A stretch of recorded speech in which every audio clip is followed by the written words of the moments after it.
সন্দ্বীপে একই সপ্তাহে দুটা খুন হয়ে গেল। একটা স্কুল পড়ুয়া শিক্ষার্থী রিফাত, যিনি 2026 সালে পরীক্ষা দিতেন, আর আরেকটা হচ্ছে গতকালকে রাত্রে গৃহবধূ মুসাফুর 5 নং ওয়ার্ডের সুমন পাটোয়ারির বাড়ির মিনারা বেগম। তো একটা বিষয় খুব ভাবিয়ে তুলছে, সেটা হচ্ছে সন্দ্বীপের আইনশৃঙ্খলা বাহিনীর কর্মতৎপরতা কতটুকু, সেটা এখন আমাদের ভাবতে হচ্ছে। যদি কর্মতৎপরতা থাকতো তাহলে দুটো খুন এভাবে হয়ে যেত না। এবং আর একটা বিষয় হচ্ছে সন্দ্বীপের সামাজিক অবক্ষয় খুব মারাত্মক আকারে ধারণ করেছে।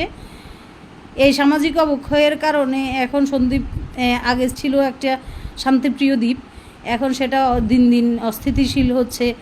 দিন দিন মানুষের মধ্যে হানাহানির প্রবণতা বেড়ে যাচ্ছে। মানুষের মধ্যে কেন জানি না খুব হিংসা ঢুকে গেছে, যেটা আগে এই পর্যায়ে ছিল না। মানুষ আগে একসময় সামাজিক জীব হিসেবে সন্দ্বীপের মানুষের সুনাম সুখ্যাতি সবসময় ছিল, কিন্তু এখন সেটা ডে বাই ডে অবক্ষয়ের দিকে যাচ্ছে, যেটা মোটেও কাম্য না।